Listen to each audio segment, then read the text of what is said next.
Welcome to the walkthrough tour of my room. I'm Katie from bothsidesofthepaper.blogspot.com. This is the start of the room. This is what you get when you walk up the stairs. You have the cricket station, and underneath that are baskets with items waiting to be altered, wooden items, Christmas decorations to paint, all those fun things. Next to it is the mailing station, where I keep my stack of boxes from when I sell anything that I happen to make. Coming on to now, the punch wall. If anyone knows me from Yahoo, you'll recognise my ID as Punch Diva. I've always had a little bit of a mild obsession with punches, and these are all the old style Family Treasures, Marvy. Coming on to the next section are the newer punches. These are all Martha Stewart's. I've used the can risers that you can get from places like the Container Store or Target to make steps for the punches to sit on. Next we head on to the work table.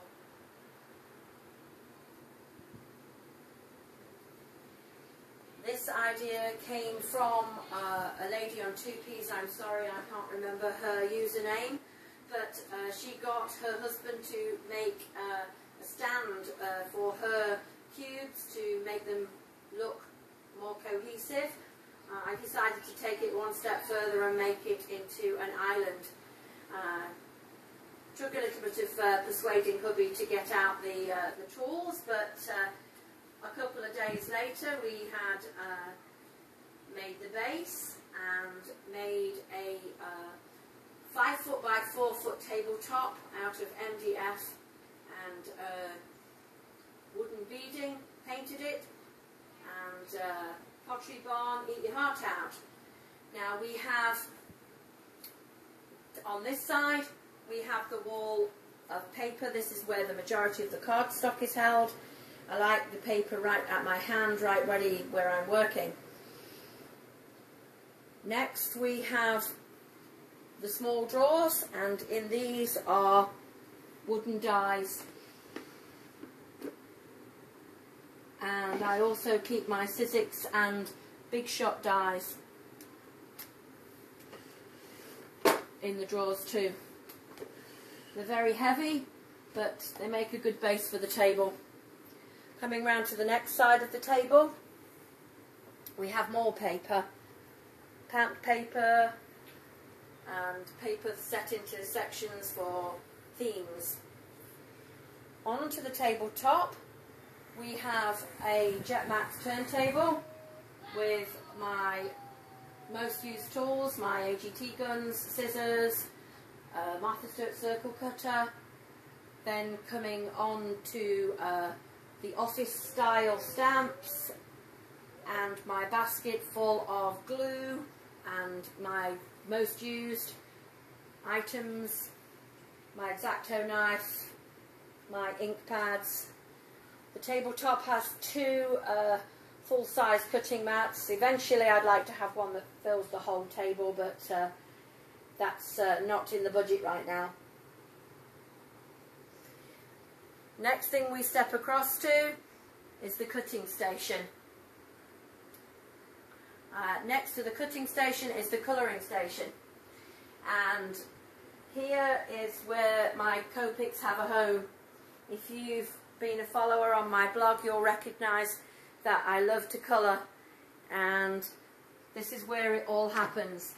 The tabletop comes out so I can swing round from my one table to the other to colour my image. Next along from there on the wall is what I affectionately call the makeup station. All of us ladies like a little glitter and glam, and this is where that happens. I have my paints, my glitters, my flocking, beads, all the shimmers, the mists, the liquid pearls, paints of all sizes and shapes, puffy paint, fabric paint, glitter glue, glossy accents. That's where everything happens to make the item shine. Down from there is onto another island, and on there is my die cutting machine. I have a full-size machine, and I also have a big shot. I use the big shot more than anything, but it's very nice to have the large one if I'm doing multitude of cuts at once. Underneath it is where I keep my 6x6 pads and other various stamps and other items such as different types of glue that I may need. Next to that I have my embossing folders and the wafer thin dies like the Spellbinders, Cherryland Designs, and at the bottom of the basket is the tools for use in the big shot. Next we step on to one of the Exponets in the room. Here I have, I like to design by colour. My first thought when I look at something is what colour am I going to use, not what item I'm going to use. And so all my embellishments, my flowers, my ribbons, brads, buttons, are all have a home within an individual colour cube. If we step across, I can show you, for instance, in one of the embellishment jars I have them all mixed up. This one's the ribbon one, the red one, but I have chipboard accents, fabric brads, regular brads, eyelets, everything that's red.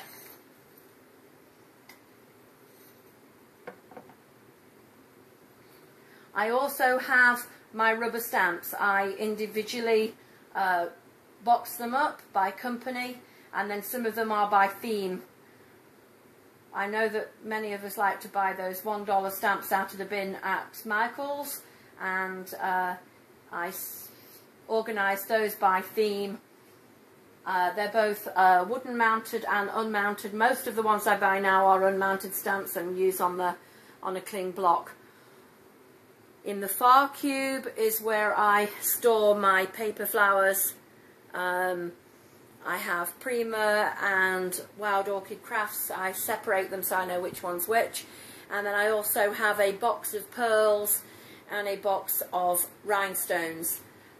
Again, you can't have enough glitter and glam. On the top you will see I have large jars from IKEA. They have my large silk flowers, my ribbons, no, not my ribbons, my lace and trim, and my selection of butterflies. Also, you'll see if you head up to the top of the wall, you'll see that I have my favourite layouts hung all the way around. This was again an idea I saw on a lady from 2Ps in her gallery.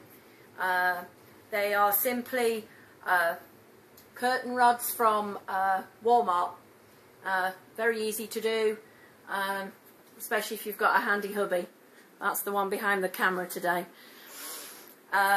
Next we have, this is where I keep all my chipboard letters. Instead of keeping them in the packets, I separated them up into the alphabet. It's easy to find them that way.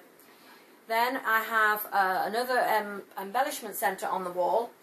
This one houses my distress inks, my memento inks and refills, and also rhinestones and other chipboard accents that aren't alphabets.